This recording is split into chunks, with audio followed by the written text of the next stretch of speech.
Hello, Catamounts. My name is Thomas Newsom. And my name is Sydney Martin, and this is your weekly news presented by WeTV Catamount Entertainment.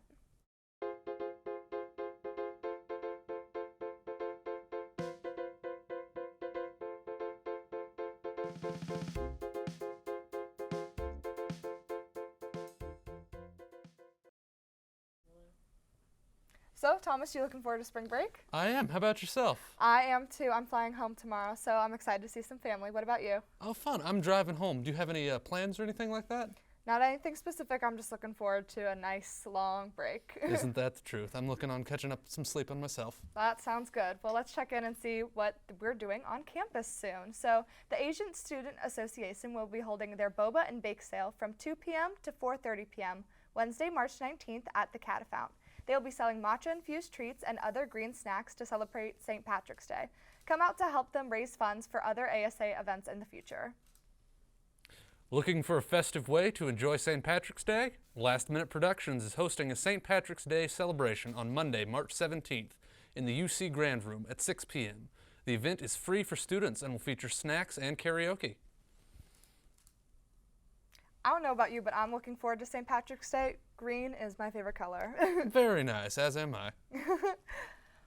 All right, moving on. If you're looking for something to do over the spring break, the Jackson County Animal Shelter is looking for volunteers. They're looking for people who are available on Tuesdays from 3 p.m. to 4 p.m., Thursdays from 11 a.m. to 12 p.m., or Saturdays 11 a.m. to 1 p.m. Tasks include distributing essential pet food, toys, and supplies to family in need. Sign up to volunteer on their website linked on Engage. Last Minute Productions will be showing Mufasa, the Lion King, in the UC Theater at 6 and 9 p.m., March 21st and 22nd. This event is free for students and includes popcorn and a fountain drink. Up next, Dom Sayani has the latest on Catamount sports, and reporter Hallie Stanley has the latest on a powerful event held at City Lights Bookstore, along with interviewer Sophia sitting down with Jordan Brown, a photographer and drummer, live in the studio after the break.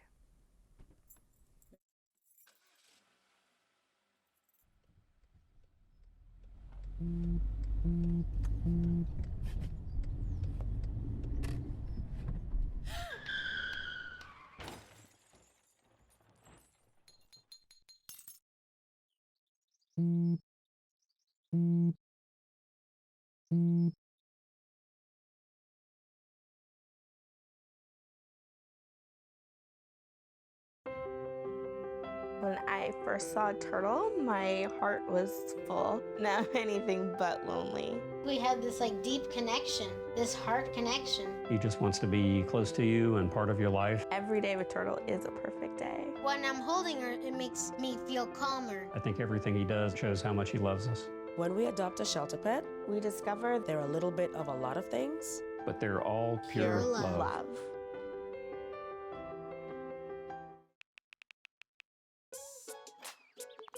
Worried about your friend, but don't know how to reach out?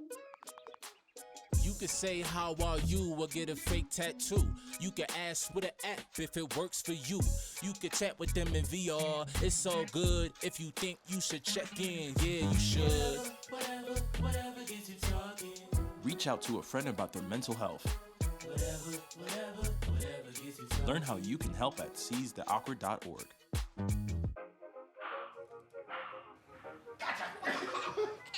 I surrender. All right, pal. Get ready for the day, buddy. Hey, Dad. Hey, Dad. Do we have a gun? What's up? Do we have a gun?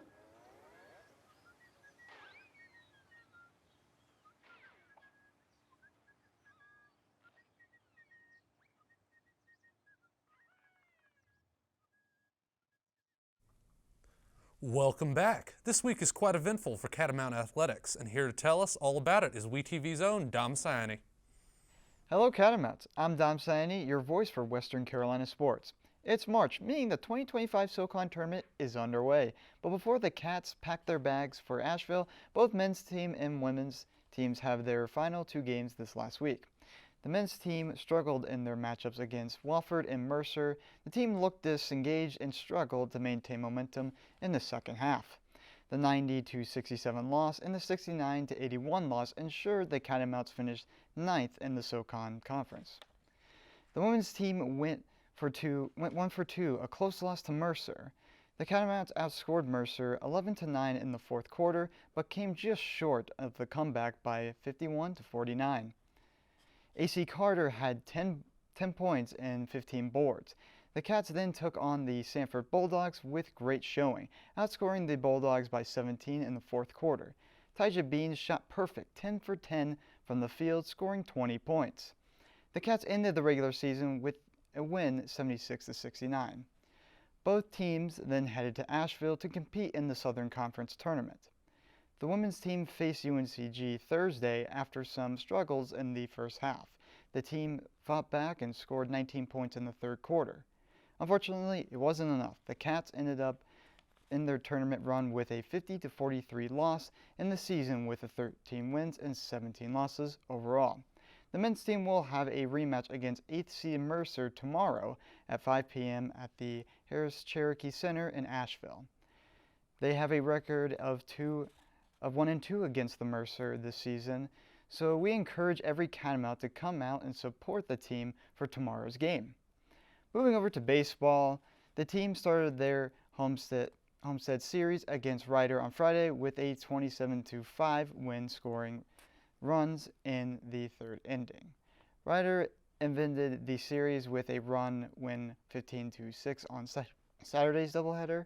The Catamounts struck back in the second game, winning 18-2. They closed out the series out with 8-2 loss, ending it with a .500 record. The Cats will return to action against Michigan State and Georgia State over the rest of the week.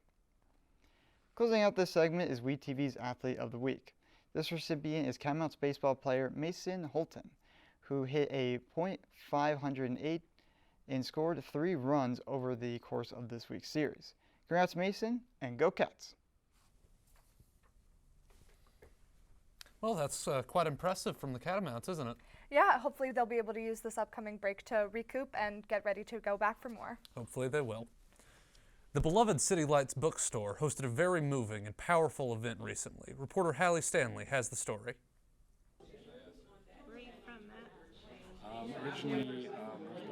Meet Hallie Hill and Kristen Gentry, the authors behind Mama Said and Good Woman, 2 books that centered on Black voices and experiences.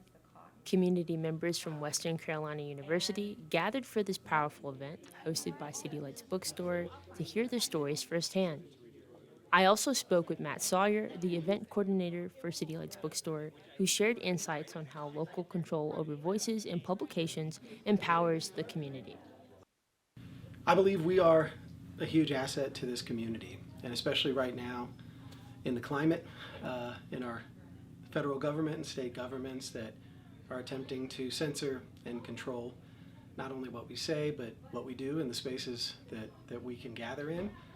Independent bookstores play a really vital role in making sure that we can still share diverse stories free from penalty.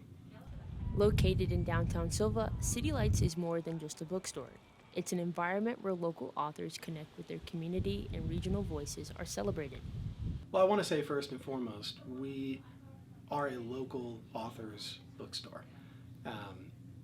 We have so many incredible authors in Western North Carolina and just Southern Appalachia in general, and so we always will promote our local authors, whether they're self-published or published by Penguin Random House. You know, Ron Rash and David Joy, all the way down to people that just wrote a memoir because they wanted to. And we think all of these stories are really important. So often it's just the community relationships that we have. People feel comfortable coming in and being like, hey, can you have our book in your store? Can I do a reading? Because they know that we're going to say yes. And it's not usual for bookstores to operate like that. There are a lot of bookstores that turn people away, even that have a pretty good reputation. And so we take a lot of pride in showcasing all of our local authors. As debates over censorship continue in today's political climate, local bookstores like City Lights are turning the page on suppression and fostering community engagement, one story at a time. My name is Hallie Stanley with WeTV. Back to you in the studio. City Lights is one of my favorite places to visit in Silva, so it's really cool to see them doing events like this. Yes, it really was quite moving. Yeah, now, I don't know about you, Thomas, but I am a huge fan of the local music scene here in Cullowhee. Well, you are in luck, Sydney, because tonight Sophia Hosini is sitting down with Jordan Brown. Hey y'all, I'm Sophia, a WeTV's music journalist, and I'm here interviewing Jordan Brown. How you doing? I'm good. How are you? I'm doing good. I have a couple questions for you if you're willing to humor me. Yeah. First one, what has been your experience so far with photographing live performances, specifically bands from the hardcore Western Carolina music scene? Only positive. They've all been very appreciative. They have been nothing but supportive. Yeah. Honestly, I couldn't help but agree. They're wonderful people. How would you describe your personal style, photographing style, when photographing bands? Well, I take a lot of inspiration from other concert photographers in the scene, mainly Evan Dennis. He's based out of Charlotte. He takes phenomenal photos. But I try and capture that just raw in the moment energy. I was doing 35 millimeter film before, but I recently got a new battery for my digital camera, so I've been experimenting more with that. Oh, okay. And the raw photos, they definitely are, because I often see you moshing with your very expensive camera. So I feel like it really captures, the vibe. What are some of your favorite performances you've seen, plus performance photos you have captured? So probably the best show I've been to where I've taken photos was it was in Charlotte. It was called a Seth Fest. There was a drummer who plays in 5 different bands named Seth, and it was a really great night. Sold out the Milestone in Charlotte, and it was phenomenal. Wow, that's a lot of Seths. Yeah. I've also, despite being from Charlotte, I have never been to the Milestone. I really want to go. It is probably my favorite venue. Bet I'll go later. What are some photography/editing techniques that you use to get that raw, unfiltered, and vibrant look to your photos? I'm gonna be honest, most of the photos I have are unedited. Really? Yeah, the last 3, the only edited photo on my photos I've done is the black and white one of Bughouse. Wow, okay. Mm-hmm. So, would you consider doing editing in the future? If I ever learn how to do it, probably. No, that's so fair. I'm learning how to video edit recently, and it's a hassle, yeah. Yeah. And final question. Some of your photographs have been posted on local band pages, including Onyx and Bughouse. How would you describe your overall interactions and experiences with Western Carolina's local bands? Again, overall, very positive. They're all trying to cultivate something, whether that is just an artistic scene, a movement, or just a sense of community. And I think documenting that and ascribing that memory to that event is amazing. I agree, it is very amazing. Thank you so much for humoring me. Yeah, thank you. Yes.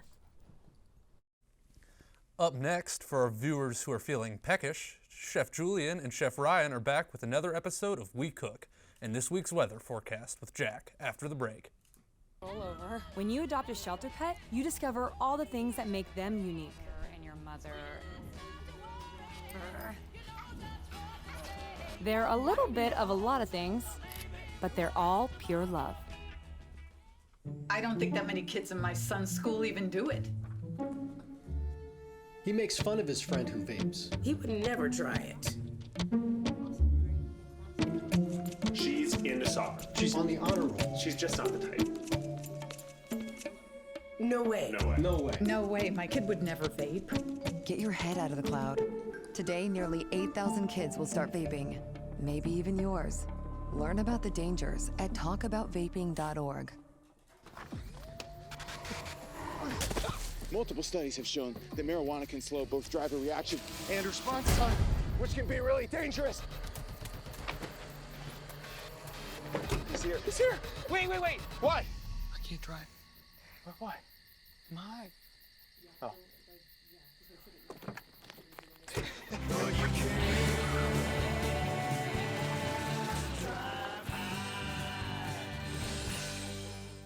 We're all just trying to keep things running for those who rely on us. Ready?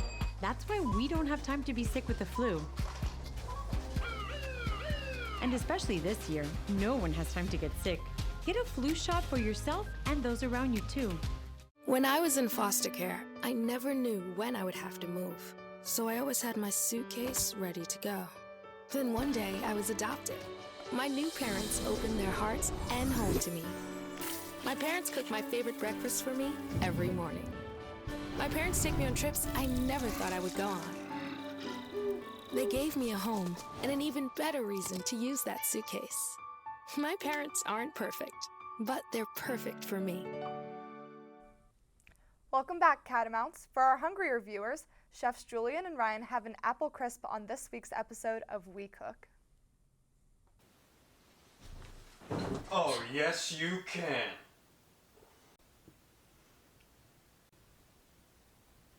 So what, are you just not questioning my appearance in your bed? No, this is episode 3. I kind of get the gist by now. Oh, yeah. Anyway. It's time! We cook!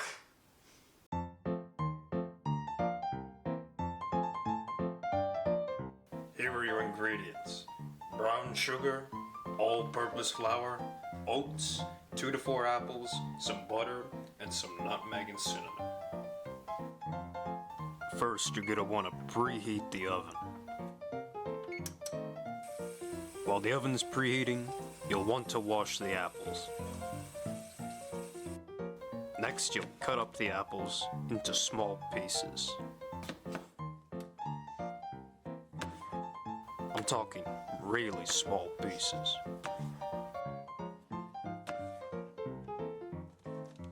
Next, you're going to want to take some of that brown sugar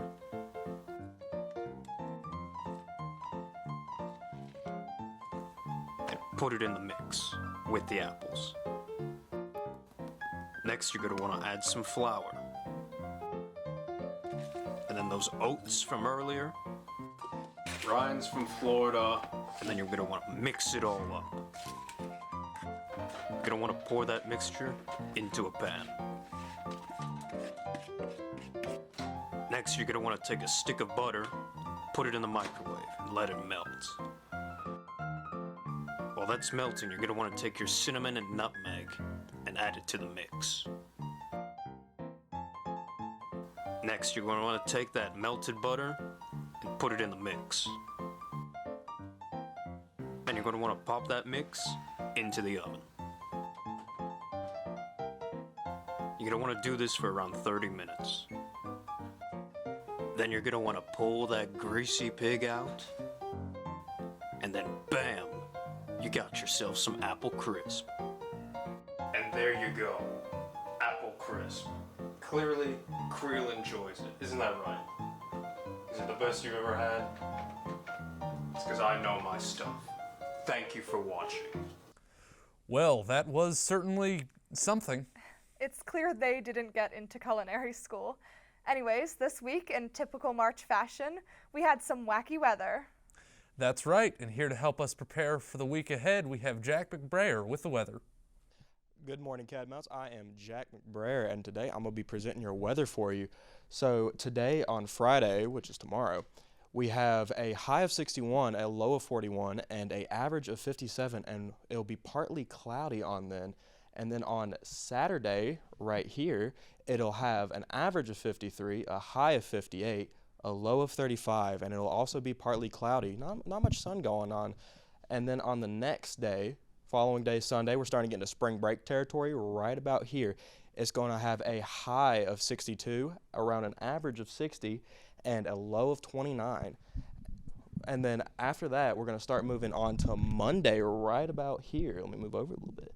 Yeah, we're going to have a high of 67, and then going into that night, we're going to have a low of 27 with an average of 65 throughout the day. It's going to be sunny this day, and then on the next day, Tuesday, we're going to have a high of 70, a bit hotter that day, low of 29, a average of about 69, and also going to be pretty sunny. So if you're going to do anything, do it on that day. And then on the next day, Wednesday, we're going to have a high of 69, low of 34, and about an average of 67. Also, the clouds are starting to come back because we're going to have a bit more of a rainy day. It's going to be 63 with a low of 31 and an average of 63. Well, but it's going to be cloudy, so, have your umbrellas, because I'm holding an umbrella. And, yeah, we're going to throw it back over to to the desk over there. Thanks, Jack. That's going to do it for tonight. Thank you, Catamounts, for tuning in. Safe travels to you all as we head into spring break. And as always, Go Cats!